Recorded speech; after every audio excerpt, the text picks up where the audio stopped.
우리 하나님 말씀 함께 보도록 합니다. 하나님 말씀은 누가복음 22장 14절에서 23절까지 말씀입니다. 누가복음 22장 14절에서 23절까지 말씀 번갈아 가면서 보도록 합니다. 제가 먼저 읽겠습니다. 때가 이르매 예수께서 사도들과 함께 앉으사 이르시되 내가 고난을 받기 전에 너희와 함께 이 유월절 먹기를 원하였노라. 내가 너희에게 이르노니 이 유월절이 하나님의 나라에서 이르기까지 다시 먹지 아니하리라 하시고 이에 잔을 받으사 감사기도 하시고 이르시되 이것을 갖다가 너희끼리 나누라. 내가 너희에게 이르노니 내가 이제부터 하나님의 나라가 임할 때까지 포도나무에서 난 것을 다시 마시지 아니하리라 하시고 또 떡을 가져 감사기도 하시고 떼어 그들에게 주시며 이르시되 이것은 너희를 위하여 주는 내 몸이라. 너희가 이를 행하여 나를 기념하라 하시고 저녁 먹은 후에 잔도 그와 같이 하여 이르시되 이 잔은 내 피로 세우는 새 언약이니 곧 너희를 위하여 붓는 것이라. 그러나 보라 나를 파는 자의 손이 나와 함께 상위에 있도다. 22절 23절 함께 읽습니다. 인자는 이미 작정된 대로 가거니와 그를 파는 그 사람에게는 화가 있으리로다 하시니 그들이 서로 묻되 우리 중에서 이 일을 행할 자가 누구일까 하더라. 아멘. 기도하고 말씀 전하겠습니다. 하나님 아버지, 거룩한 주의를 주셔서 감사드립니다. 하나님을 예배함이 기쁨이 됨이 무엇인지를 경험하는 예배가 되게 하여 주옵소서. 생명의 근원 되신 하나님 앞에 서게 되어 이 생명을 잇따라가는 것이 무엇인지 경험하고 감격해야 하고 감사해야 하는 시간이 되게 하여 주옵소서. 예수님 이름으로 기도드리옵나이다. 아멘. 제가 참 좋아하는 헨리 나우엔이 쓴 책 중에 예수님을 생각나게 하는 사람이라는 책이 있습니다. 헨리 나우엔은 이 책에서 예수님을 생각나게 하는 사람을 세 가지로 설명합니다. 쉽게 말하면 어떤 사람이 예수님을 생각나게 하는 사람인가에 대한 구체적인 모습을 말해줍니다. 세 가지를 말하는데 첫 번째가 예수님의 치유를 생각나게 하는 사람, 두 번째가 예수님의 붙드심을 생각나게 하는 사람, 세 번째가 예수님의 인도하심을 생각나게 하는 사람, 이렇게 얘기를 합니다. 사실 이 세 가지는 이 책의 목차이기도 합니다. 헨리 나우엔이 이 책을 통해 말하고 싶었던 것은 사역자는 어떤 사람이어야 하는가입니다. 이 질문에 대한 답이 사역자는 예수님을 생각나게 하는 사람이어야 한다입니다. 이 책을 집필한 원래 목적은 사역자는 어떤 사람이어야 되는가에 대한 지침을 주기 위함이지만 이 사역자로 제한해서 이해하기보다는 조금 더 확장해서 이해하는 게 좋을 것 같습니다. 사역자로 제한하지 말고 모든 그리스도인으로 확장해서 이해하셔야 됩니다. 그렇다면 이렇게 바꿔볼 수 있습니다. 그리스도인이란 예수님을 생각나게 하는 사람이어야 한다라고 말입니다. 예수님을 생각나게 하는 사람이라는 말이 상당히 좀 추상적이기에 책에 나오는 말로 한번 표현해 보도록 하겠습니다. 자막에 준비했는데 제가 읽어드릴 테니 한번 천천히 이 글귀를 묵상하면서 눈으로는 자막을 보고 귀로는 제 말을 들어보시길 바랍니다. 사람들을 지탱해 주는 힘은 인내하는 겸손한 태도임을 거짓된 명량함이나 쉽게 흥분하는 것이나 공허한 낙관주의에서 나오는 태도가 아님을 압니다. 사역자는 슬픔 가운데서도 숨겨진 기쁨을 경험할 수 있다는 것을 부드럽게 상기시켜 주기 위해 부름받았습니다. 좀 풀이하면 사역자는 그리스도인은 성도들에게 예수 믿기 때문에 너무 기뻐, 이런 과장된 명랑함을 보여주거나 혹은 하나님을 믿기에 모든 일이 잘 될 거야 라는 허황된 낙관주의를 말하는 사람이 아니라 겸손한 태도로 인내함을 가짐으로 인생 슬픔 속에 숨겨져 있는 기쁨을 보여주는 사람이다 라고 번역할 수 있습니다. 인생 슬픔 속에 숨겨져 있는 기쁨을 보여주는 사람이다 라는 말이 마음 깊은 곳에 머물게 됩니다. 한번 저를 따라서 해보십시다. 인생 슬픔 속에 숨겨져 있는 기쁨을 보여주는 사람. 조금 길지만 우리 함께 해봅시다. 시작. 인생 슬픔 속에 숨겨져 있는 기쁨을 보여주는 사람. 사역자뿐만 아니라 모든 그리스도인은 이 인생 슬픔 속에 숨겨져 있는 기쁨을 보여주기 위해 부름받은 사람들입니다. 이 책을 읽다 보면 이런 질문이 생깁니다. 그러면 우리는 어떻게 예수님을 생각나게 하는 사람으로 살아갈 수 있는 것일까? 예수님과는 상당히 동떨어져 있는 우리가 예수님을 생각나게 하는 사람으로 살아갈 수 있는 비결이 무엇일까? 이런 질문을 하게 됩니다. 더 나아가 우리는 정말로 예수님을 생각나게 하는 사람으로 살 수는 있는 것일까? 이런 질문도 생깁니다. 자, 이런 질문들에 대한 답을 이제 오늘 본문에서 찾아가 보려고 합니다. 자, 오늘 본문 14절과 15절 말씀 함께 보도록 합니다. 시작. 때가 이르매 예수께서 사도들과 함께 앉으사 이르시되 내가 고난을 받기 전에 너희와 함께 이 유월절 먹기를 원하고 원하였노라. 먼저 오늘 본문의 공간적 배경과 시간적 배경을 봅시다. 공간적 배경은 어디입니까? 지난 시간에 예수님께서 유월절을 보낼 준비를 하라면서 베드로와 요한을 예루살렘 성내로 보내 물 한 동이를 가지고 가는 사람을 따라가 객실을 준비해라 라는 말씀을 하셨다는 것에 대해서 배웠습니다. 지난 시간에 설명드린 것처럼 물 한 동이를 가지고 가는 사람이란 에세네파에 속한 남자를 말하는 것이었고, 그 남자가 들어가는 집은 에세네파 사람들이 모여 유월절을 지키는 장소였습니다. 그런 면에서 오늘 본문의 공간적 배경은 에세네파 사람들이 모여 유월절을 지키는 예루살렘 성내의 어떤 집의 객실입니다. 시간적 배경은 언제일까요? 목요일 저녁 때입니다. 예수님이 목요일 저녁에 유월절 만찬, 일명 최후의 만찬을 하시고 이어서 겟세마네 동산으로 가셔서 땀이 핏방울 되도록 기도하신 후 이어 자정쯤에 겟세마네 동산에서 잡히시고 바로 이어 금요일 새벽에 대제사장 관저에서 재판을 받은 후 이어서 금요일 이른 아침에 빌라도 총독 관저에서 재판을 받으시고 금요일 오전 9시경에 골고다 언덕으로 십자가를 메고 올라가셔서 십자가에 달리셔서 오후 3시쯤에 운명하십니다. 그러니까 오늘 본문의 사건은 붙잡히기 한 5시간, 6시간 전의 일이고 십자가에 달리기 15시간 전쯤의 사건이다라고 보시면 됩니다. 자, 오늘 본문 사건으로부터 15시간쯤 지나 예수님이 십자가에 달리신다라는 것을 기억하면서 오늘 본문을 보셔야 오늘 본문의 의미가 더 깊이 있게 다가오게 됩니다. 오늘 본문의 사건인 유월절 음식을 먹는 날은 니산월, 이스라엘의 민족 종교력인데 니산월 14일 해질녘으로 니산월 14일 해질 때부터 이제 유월절이 시작됩니다. 니산월 14일 목요일 저녁 예수님은 제자들과 마지막 만찬을 하십니다.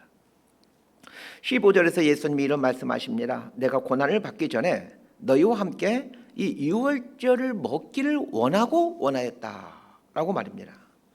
예수님께서 제자들과의 마지막 만찬을 하기를 간절히 원하고 있었다는 얘기입니다. 사람은 누구나 자신의 마지막 식사 시간이 오기를 원하지 않습니다. 여러분, 오늘 점심이 여러분의 마지막 식사 시간이라고 한다면 기분이 어떠겠습니까? 사람 누구나 다 마지막 식사가 최대한 늦춰지기를 원하고 있습니다. 그러나 예수님은 이 마지막 식사를 간절히 원하고 원하였다 이렇게 말씀하십니다. 예수님께서 제자들과의 마지막 식사를 간절히 원하고 원했던 이유는 이 마지막 식사가 제자들에게 아주 중요한 사건이 되기 때문입니다. 예수님의 마지막 식사는 지난 3년 동안 제자들에게 전해주었던 가르침의 결론이라 할 수 있습니다. 예수님의 마지막 식사는 지난 3년 동안 가르치시고 행하신 모든 것들을 압축한 엑기스라고 보시면 됩니다. 그래서 이 마지막 식사에 지난 3년 동안 예수님의 가르침과 예수님의 행하심이 녹아들어 있습니다. 오늘 본문을 이해하기 위해서는 예수님 당시 유대인들이 유월절을 지키는 예식 순서를 알 필요가 있습니다. 유월절 절기는 유대인들에게 가장 중요한 절기이기에 그 공식적인 예식 순서가 있습니다. 오늘 본문에 나오는 내용도 유월절 절기 예식 순서에 따라 진행되는데, 오늘 본문은 그 원래의 공식적인 유월절 예식 순서에서 몇 가지가 생략된 채로 본문에서 표기되어 있습니다. 그래서 오늘 본문만 보면 유월절 공식 예식 순서를 알기가 좀 어렵습니다. 유대인들이 지키는 유월절 예식 순서를 말씀드리겠습니다. 유월절 예식 순서는 4번의 잔을 마시는 것이 핵심입니다. 각각의 잔은 예식 순서들의 분기점이 됩니다. 그러면 왜 4번의 잔을 이 유월절 절기의 핵심 순서로 잡고 있는 것일까요? 4번의 잔을 마시는 근거가 되는 성경 말씀이 있습니다. 성경 말씀을 읽을 텐데, 이 구절에서 그 4개의 주요 동사를 찾으셔야 됩니다. 이 4번의 잔은 이 4개의 주요 동사와 관련되어 있습니다. 자, 출애굽기 6장 6절과 7절 말씀을 함께 읽도록 합니다. 시작. 그러므로 이스라엘 자손에게 말하기를 나는 여호와라. 내가 애굽 사람의 무거운 짐 밑에서 너희를 빼내며 그들의 노역에서 너희를 건지며 편팔과 여러 큰 심판들로서 너희를 속량하여 너희를 내 백성으로 삼고 나는 너희의 하나님이 되리니 나는 애굽 사람의 무거운 짐 밑에서 너희를 빼낸 너희의 하나님 여호와인 줄 너희가 알지라. 자, 4개의 중요한 동사란 어떤 동사입니까? 빼내며. 하나밖에 기억 못합니까? 빼내며, 다음에 건지며, 속량하며, 삼고. 이 4개의 동사는 유월절이 무엇인지를 설명하는 동사들입니다. 자, 유월절 예식 순서를 말씀드릴 테니 한번 잘 들어보시길 바랍니다. 자, 첫 번째 잔을 마십니다. 그리고는 이제 유월절 절기가 되었음을 선포합니다. 그리고는 이제 이어서 자녀가 아버지에게, 통상 가정에서 이 유월절 예식을 지키게 되는데, 자녀가 아버지에게 왜 이 밤이 다른 밤과 다른 밤이 됩니까? 이렇게 질문합니다. 그러면 이 아버지는 이제 출애굽 이야기를 이제 가족들에게 해주는 겁니다. 자, 출애굽 이야기를 다 해준 다음에 두 번째 잔을 마십니다. 두 번째 잔을 마시고 이제는 무교병, 그 누룩이 없는 떡이죠. 무교병을 축복하고 그 무교병의 의미를 설명하면서, 그리고 쓴 나물을 먹습니다. 그 출애굽 사건을 재현하는 것이죠. 그리고는 이제 저녁 식사를 하게 됩니다. 저녁 식사가 마치면 세 번째 잔을 마십니다. 그리고는 시편 116편에서 118편까지를 이제 시편 노래를 부릅니다. 이 노래가 마치면 네 번째 잔을 마십니다. 그리고는 유월절 절기 예식이 다 마쳤다라고 이제 선포를 합니다. 자, 이 예식 순서에 따라서 유월절 절기를 지키는데 니산월 14일 해질 때부터 시작하여 자정전에 맞춰야 합니다. 자정전에 맞춰야 되는 이유는 출애굽할 때 이스라엘 백성들이 급하게 무교병과 쓴 나물을 먹고 한밤중에 애굽을 탈출했다라는 것을 상기시키기 위함입니다. 예수님도 유월절 절기를 자정전에 다 마치시고 겟세마네 동산으로 가셔서 거기서 기도하신 후 이어서 붙잡히시게 됩니다. 유월절 예식 순서에 의하면 니산월 14일 해가 지면 가족들이 모여 유월절 예식에 따라 식사를 시작합니다. 첫 번째 순서가 유월절 절기가 시작되었음을 선포하고 유월절을 주신 하나님께 감사하며 첫 번째 잔을 마십니다. 첫 번째 잔을 마시고 나면 아들 중에 한 명이 아버지에게 묻습니다. 아버지, 왜 이 밤이 다른 밤과 다른 밤이 되는 것입니까? 그러나 아버지는 출애굽하던 당시에 이야기를 해줍니다. 오늘날 치면 설교라고 보시면 됩니다. 설교가 끝나면 시편 113편에서 115편까지 노래를 부릅니다. 이어서 두 번째 잔을 마십니다. 두 번째 잔을 마신 후 아버지는 무교병의 의미를 설명해 줍니다. 그리고는 무교병과 쓴 나물을 먹고 그 후에 식사가 시작됩니다. 식사가 마무리되면 세 번째 잔을 마십니다. 그리고는 시편 116편부터 118편까지를 노래합니다. 시편 116편부터 118편까지의 노래가 마치면 이제 네 번째 잔을 마심으로 모두 예식 순서가 마쳤음을 선포합니다. 이런 순서로 유월절 예식이 진행된다라는 것을 감안하면서 자, 오늘 본문을 보십시다. 오늘 본문은 첫 번째 잔과 두 번째 잔을 마시는 부분은 생략되어 있습니다. 그렇다고 예수님이 첫 번째 잔과 두 번째 잔을 건너뛰었다? 그런 말이 아닙니다. 예수님도 당시의 유월절 전통에 따라 첫 번째 잔을 마시면서 유월절 절기가 되었음을 선포하고 출애굽에 대한 이야기를 하셨을 것이고, 이어서 두 번째 잔을 마시면서 무교병을 축복하고 무교병과 쓴 나물을 먹었을 것입니다. 이 부분은 그 일반적인 유월절 예식에 따라 진행되었기에 굳이 기록할 필요가 없어서 이 성경에는 생략되어 있을 뿐입니다. 세 번째 잔 순서부터가 이제 오늘 본문에 기록되어 있는데, 자, 그런데 세 번째 잔을 마시는 순서부터 통상적인 유월절 예식과 조금 다르게 예수님께서 인도해 가십니다. 16절부터 20절까지가 이 유월절 예식을 지키는 내용인데 일반적인 유월절 예식에서는 없었던 부분입니다. 일반적인 유월절 예식에는 없는 순서이지만 예수님이 첨가하죠. 그러니 제자들에게는 아주 생소한 기억일 수밖에 없었고, 그래서 이 부분을 수십 년이 지난 후에 성경에 기록하고 있는 것입니다. 자, 16절에서 20절까지 함께 읽도록 합니다. 시작. 내가 너희에게 이르노니 이 유월절이 하나님의 나라에서 이루기까지 다시 먹지 아니하리라 하시고, 이에 잔을 받으사 감사기도 하시고 이르시되 이것을 갖다가 너희끼리 나누라. 내가 너희에게 이르노니 내가 이제부터 하나님의 나라가 임할 때까지 포도나무에서 난 것을 다시 마시지 아니하리라 하시고, 또 떡을 가져 감사기도 하시고 떼어 그들에게 주시며 이르시되 이것은 너희를 위하여 주는 내 몸이라. 너희가 이를 행하여 나를 기념하라 하시고, 저녁 먹은 후에 잔도 같이 하여 이르시되 이 잔은 내 피로 세우는 새 언약이니 곧 너희를 위하여 붓는 것이라.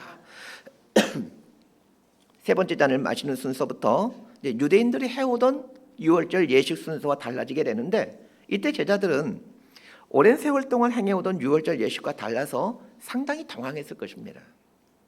오늘 본문은 우리에게 아주 매우 익숙한 교회 성예식 중에 하나입니다. 일명 성찬식입니다. 예수님은 유월절 예식을 하시다가 갑자기 성찬식을 하십니다. 유월절 예식을 성찬식으로 바꿔가는 것을 주의해서 보셔야 됩니다. 이스라엘 사람들에게 있어서 유월절은 가장 중요한 절기였고, 유월절 예식은 반드시 지켜야만 하는 예식이었습니다.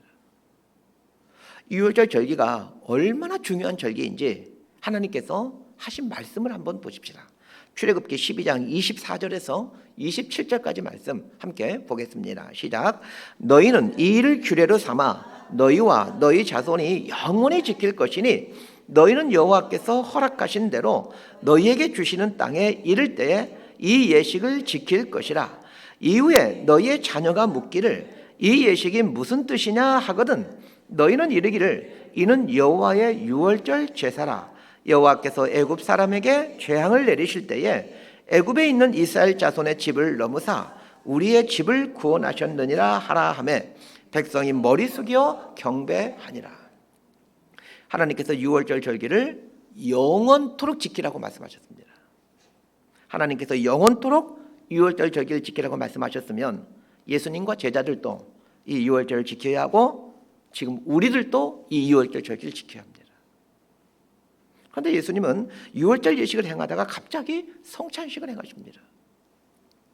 더 재미있는 것은 오늘 본문 사건 이후부터 예수님의 제자들은 유월절 지키지 않고 성찬식을 지키게 된다는 겁니다. 초대교회 이야기를 다루고 있는 신약 성경의 서신서들을 보게 되면 유월절 절기에 대해서는 단 한 곳에서도 언급되어 있지 않습니다. 반면에 성찬식을 거행하고 있는 것에 대해서만 언급을 하고 있습니다. 자, 고린도전서 11장 23절에서 26절까지 함께 보도록 합니다. 시작. 내가 너희에게 전한 것은 주께 받은 것이니 곧 주 예수께서 잡히시던 밤에 떡을 가지사 축사하시고 떼어 이르시되 이것은 너희를 위하는 내 몸이니 이것을 행하여 나를 기념하라 하시고 19에 또한 이와 같이 잔을 가지시고 이르시되 이 잔은 내 피로 세운 새 언약이니 이것을 행하여 마실 때마다 나를 기념하라 하셨으니 너희가 이 떡을 먹으며 이 잔을 마실 때마다 주의 죽으심을 그가 오실 때까지 전하는 것이니라. 자, 고린도전서에 보면 초대교회가 유월절 예식을 지키지 않고 성찬식을 지키고 있다는 것을 알게 됩니다. 이것은 첫 번째 교회인 예루살렘 교회가 유월절을 지키지 않고 성찬식으로 대체해서 지키고 있었다는 것을 말해줍니다. 하나님께서 분명 유월절 절기를 영원토록 지켜야 한다라고 말씀하셨는데 예수님의 죽으심을 기점으로 유월절을 지키지 않고 성찬식으로 바꾸어 지키고 있는 이유가 무엇일까요? 그것은 성찬식이 유월절을 완성하는 사건이기 때문에 그렇습니다. 그러면 성찬식은 도대체 유월절을 어떻게 완성하는 것일까요? 이에서 유월절 예식은 4번의 잔으로 그 예식이 구성되어 있다고 말씀드렸습니다. 그 4번의 잔은 빼내며 건지고 속량하며 삶고 라는 이 4개의 동사를 의미한다고 말씀드렸습니다. 이 4개의 동사를 한번 유심히 보십시다. 빼내다, 건지다, 속량하다, 삶다. 이 동사들을 보면 이 동사의 주체가 하나님이라는 것을 금방 알게 됩니다. 하나님께서 빼내시고 하나님께서 건지시고 하나님께서 속량하시고 하나님께서 백성 삼으셨습니다. 물론 이 동사들은 모두 하나님께서 이스라엘 백성들에게 행하신 일들을 묘사하고 있는 동사들입니다. 그러나 곰곰이 이 단어들을 생각해 보면 예수님께서 십자가에 달려 죽으심으로 온 인류에게 행하신 일이라는 것을 알게 됩니다. 예수님께서 십자가에 달려 죽으심으로 인간을 죄에서 빼내셨고 예수님께서 십자가에 달려 죽으심으로 죄의 권세에서 건지셨고 예수님께서 십자가에 달려 죽으심으로 죄의 결과인 사망에서 속량해내셨고 예수님께서 십자가에 달려 죽으심으로 우리를 하나님의 백성으로 삼아주셨습니다. 그런 면에서 예수님의 죽으심은 이 유월절을 성취하는 사건이 됩니다. 예수님께서 마지막 유월절을 지키시면서 당신의 죽으심을 상징하는 성찬식을 말씀하시는 것은 당신의 죽으심으로 유월절이 성취되었다라는 것을 선포하면서 동시에 미래에 완성될 하나님 나라가 이루어질 것에 대한 선포이기도 했습니다.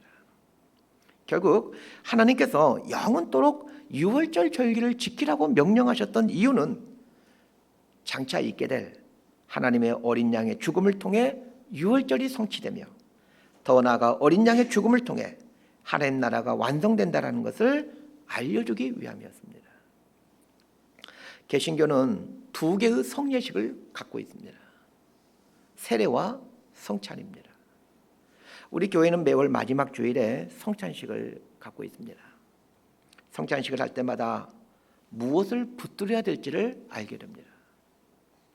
예수님의 죽으심으로 내가 죄와 사망에서 건진받은 자가 되었음을 고백하며 하나님 백성이 되었다라는 감사의 고백을 더 나아가 장차 이루어질 하나님 나라를 소망하고 기대하며 하나님 나라 완성을 위한 삶을 살아야 되겠다라는 결단을 하는 시간이 성찬식입니다.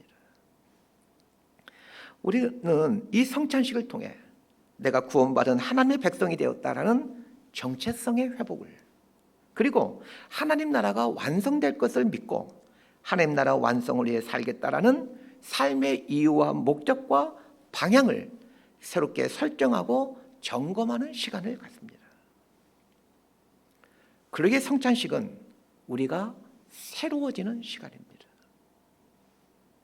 예수님께서 제자들에게 이 유월절 먹기를 원하였노라 라고 말씀을 하신 이유가 무엇인지 이제 금방 이해가 되실 것입니다. 성찬식은 하나님 백성이 되었다라는 정체성이 회복되는 시간이에요. 하나님 나라 완성을 위해 살아야 되겠다라는 삶의 이유와 목적과 방향을 정해가는 시간이기 때문입니다. 이제 조만간 또 성찬식을 하게 될 텐데 돌아오는 성찬식부터 오늘 배웠던 것들을 잘 적용하면서 성찬에 참여할 수 있게 되길 바랍니다. 그래서 성찬식 한 번만 제대로 참여해도 우리의 신앙생활은 새롭게 달라질 수 있습니다. 앞에서 마지막 유월절에 행해진 성찬식 사건은 예수님이 지난 3년 동안 가르치시고 행하신 것들의 엑기스라고 말씀드렸습니다. 성찬식의 핵심은 예수님의 몸을 의미하는 떡을 먹는 것과 예수님의 피를 의미하는 잔을 마시는 것입니다. 결국 예수님이 지난 3년 동안 가르치시고 행하신 모든 것들은 예수님께서 당신의 몸과 피를 제자들에게 내어주시는 사건으로 귀결됩니다. 예수님은 제자들에게 당신의 몸을 의미하는 떡을 떼어주며 받아 먹으라 하셨고, 당신의 피를 의미하는 잔을 주시며 받아 마시라 하셨습니다. 그런데 이렇게 하는 진짜 목적이 무엇이냐는 것입니다. 자, 19절 말씀 우리 함께 보도록 하겠습니다. 시작. 또 떡을 가져 감사 기도하시고 떼어 그들에게 주시며 이르시되 이것은 너희를 위하여 주는 내 몸이라. 너희가 이를 행하여 나를 기념하라 하시고, 예수님께서 당신의 몸과 피를 받아 먹으라 하시는 한마디 말씀은 나를 기념하라 라는 말씀이셨습니다. 즉 예수님은 예수님을 기념하도록 하기 위해 살과 피를 나눠주셨다는 것입니다. 그러면 예수님을 기념한다라는 것은 무슨 뜻입니까? 오늘 설교의 핵심이 이것입니다. 예수님을 기념한다라는 게 무엇이냐는 거예요. 어떻게 하는 것이 예수님을 기념하는 것일까요? 이 말의 의미를 알기 위해서는 이 기념한다라는 단어에 대한 연구가 필요합니다. 기념한다라고 번역된 헬라어 단어는 아나밈네스코라는 단어인데 이 단어의 원형이 밈네스코마이입니다. 밈네스코마이에 대해 헬라어 사전은 이렇게 정의해 줍니다. 생각나게 하다, 마음에 회상하다. 자, 저는 기념하라는 단어인 이 밈네스코마이라는 단어의 헬라어 사전이 설명하는 생각나게 하다, 마음에 회상하다를 두 가지 의미로 풀이해 보고 싶습니다. 첫 번째 의미는 우리가 통상적으로 알고 있는 기념한다라는 것라는 말의 의미입니다. 자, 우리말 기념하다라는 말의 사전적 의미는 어떤 뜻깊은 일이나 훌륭한 인물을 오래도록 잊지 않고 마음에 간직하다입니다. 이 사전적 정의대로 우리는 예수님이 나를 위해 십자가에 달려 죽으심으로 내가 죄와 사망에서 건진받아 하나님의 백성이 되었다라는 것을 잊지 않고 마음에 간직하며 사는 것입니다. 우리가 예수님의 죽으심으로 죄와 사망에서 건진받아 하나님의 백성이 되었다라는 사실만 온전히 인지하며 기억하며 살아도 사실은 그리스도인으로서 꽤 성숙한 삶을 살 수 있습니다. 그러기에 성찬식을 할 때마다 예수님의 죽으심으로 죄인 중에 괴수였던 내가 죄와 사망에서 건진받아 하나님의 자녀가 되었음을 생각하십시다. 그러나 거기에서 멈추면 안 됩니다. 자, 기념하다라는 헬라어 단어인 밈네스코마이의 또 다른 의미가 생각나게 하다라고 헬라어 사전에서 이렇게 정의해주고 있다라고 아까 위에서 말씀드렸습니다. 제가 강조하고 싶은 것이 바로 이 부분입니다. 나를 기념하라라는 말은 나를 생각나게 하라 라는 말씀이기도 합니다. 오늘 설교 제목이 헨리 나우엔의 책 제목인 예수님을 생각나게 하는 사람입니다. 예수님께서 십자가에 달리기 직전 제자들에게 성찬식을 하며 당신의 몸과 피를 나눠주는 것을 의미하는 성찬식을 행하십니다. 그리고 정말로 몇 시간 후에 당신의 몸과 피를 내어줍니다. 예수님이 십자가에 달려 죽으시고 부활 승천하신 후 제자들은 그제서야 예수님이 십자가에 달리심으로 당신의 몸과 피를 내어주신 이유를 알게 됩니다. 화형을 당하여 돌아가시지 아니하시고 맹수에게 던져도 죽임당하지 아니하시고 칼에 찔려 돌아가시지 아니하시고 십자가에 달려 살을 찢김당하시고 피를 다 쏟으심으로 돌아가신 것은 당신의 살과 피를 제자들에게 주심으로 제자들 안에 들어오시기 위함이었다라는 것을 알게 됩니다. 그러면서 돌아가시기 직전 몇 시간 전에 성찬식을 하며 떡과 잔을 받아 먹으라고 하신 그 깊은 의미, 그 본래의 의미를 알게 됩니다.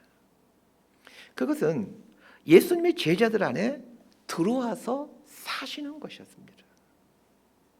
예수님이 제자들 안에 들어와 사시는 목적은 분명합니다. 제자들 안에 살아가심으로 제자들로 하여금 예수가 되어 살게 하기 위함이었습니다. 헨리 나우엔의 또 다른 책인 세상의 길, 그리스도의 길이라는 책에서 헨리 나우엔은 상당히 도발적인 말을 합니다. 그 부분을 그대로 읽어드리겠습니다. 자막에도 준비했는데 글씨 양이 많아서 글씨가 조금 작습니다. 제가 읽어드릴 테니 한번 잘 들어보시길 바랍니다. 영적인 삶을 산다는 것은 살아있는 그리스도가 되는 것을 말합니다. 최대한 그리스도를 닮으려고 애쓰는 것만으로는 충분하지 않습니다. 다른 사람들에게 예수님을 일깨워 주는 것으로도 충분하지 않습니다. 심지어 예수 그리스도의 말과 행적에서 영감을 얻는 것으로도 충분하지 않습니다. 오히려 영적인 삶은 우리에게 훨씬 더 철저한 요구를 합니다. 영적인 삶은 시공간 안에서, 그러니까 지금 여기에서 살아있는 그리스도가 되는 것입니다.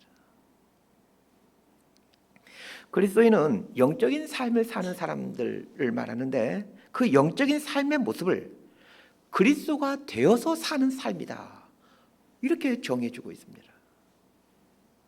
그러면 예수님께서 십자가를 지기 전 유월절 만찬에서 제자들이 예수님의 몸과 피를 받아 먹는 의식인 성찬식을 하게 되는데, 성찬식 이후 제자들은 정말로 그리스도가 되는 삶, 즉 예수님을 생각나게 하는 사람, 즉 나를 기념하라 라는 말씀에 합당한 삶을 살게 될까요?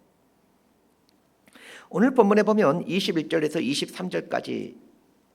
23절까지에는 뜬금없이 가룟 유다에 대한 이야기를 하십니다. 이것은 12제자 중 가룟 유다만이 나를 기념하라 라는 말씀에 합당하지 않는 삶을 살게 된다는 뜻입니다. 그러면 11제자는 나를 기념하라 라는 말씀인 예수님을 생각나게 하는 사람으로 인생을 살게 될까요? 예수님의 11제자들이 예수님을 생각나게 하는 사람으로 인생을 살았는지는 성경에 언급되어 있지 않습니다. 다만 제자들이 예수님을 생각나게 하는 사람으로 살았다는 것을 반증하는 이야기가 있습니다. 예수님의 11제자를 통해 예수를 믿게 된 사람들의 삶이 어떠했는가를 성경은 말해주므로 그 예수님의 11제자가 예수님을 생각나게 하는 사람, 즉 나를 기념하라 라는 이 말에 합당한 삶을 살았다는 것을 반증해 줍니다. 사도행전 11장 19절에서 26절까지는 안디옥 교회가 어떻게 생겨나게 되었고 안디옥 교회 성도들이 어떻게 신앙생활을 했는지를 보여줍니다. 사도행전 11장 19절에 보면 안디옥 교회가 어떻게 생겨나게 되었는지를 설명하는데 이렇게 설명합니다.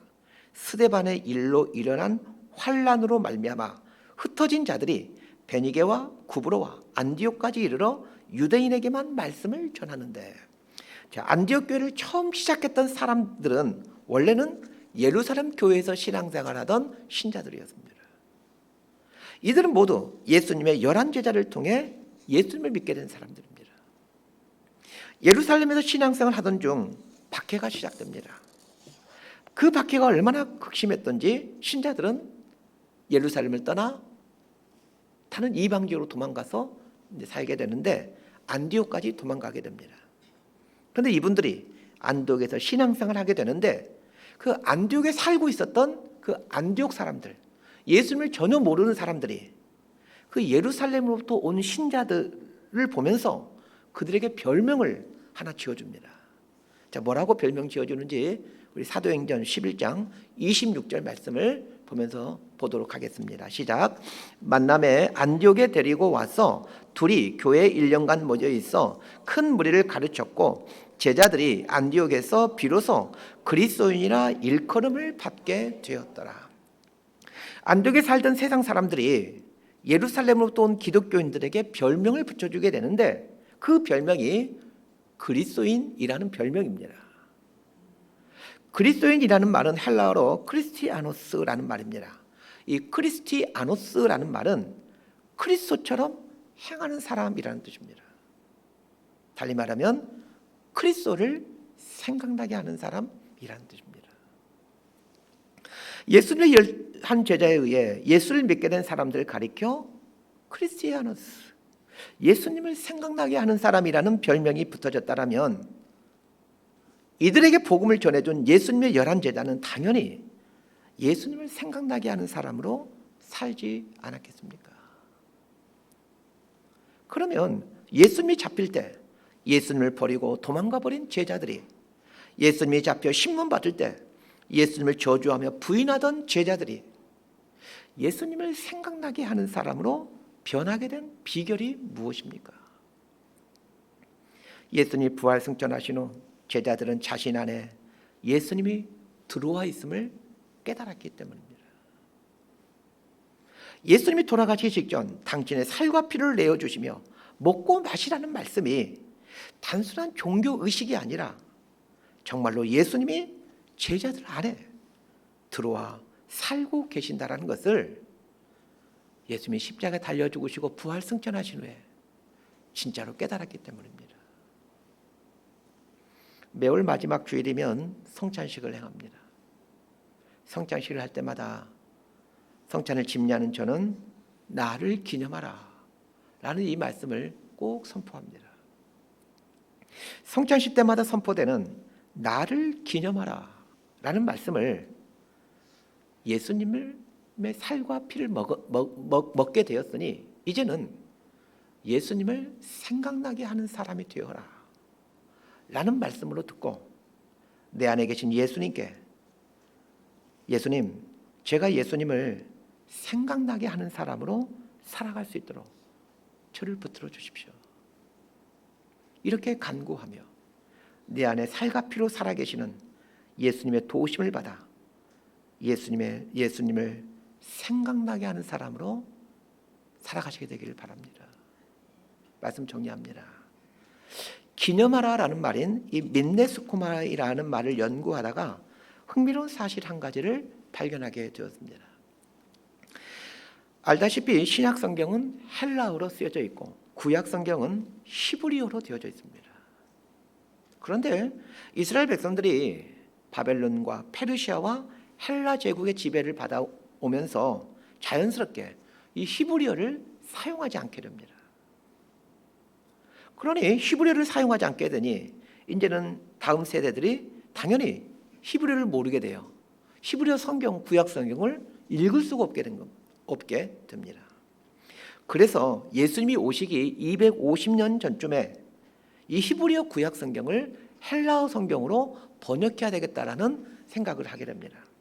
72명의 유대인 랍비들이 수년간에 걸쳐 감수하여 이 헬라어 구약 성경을 만들게 되는데 이 72명의 랍비들을 만들었기에 2명을 이제 72명 2명은 이제 생략하고 70인역 성경이라고 부르기도 하고 또 70이라는 라틴어가 이 셉투아진타라는 말인데 이 셉투아진타 성경 이렇게 부르곤 합니다. 예수님도 구약 성경을 볼 때 당연히 헬라어로 된 이 셉투아진타 구약 성경을 보았을 것입니다. 이 헬라 구약 성경에 기념하다라는 단어인 민네스코마이라는 단어가 여러 곳에 등장하게 되는데 이런 용도로 사용되고 있습니다. 하나님께서 누군가를 기억하셨다. 하나님께서 하신 약속을 기억하셨다. 하나님께서 계명을 기억하셨다. 하나같이 하나님이 주가 되었을 때 이 민네스코마이라는 단어를 구약 성경에서는 사용하고 있습니다.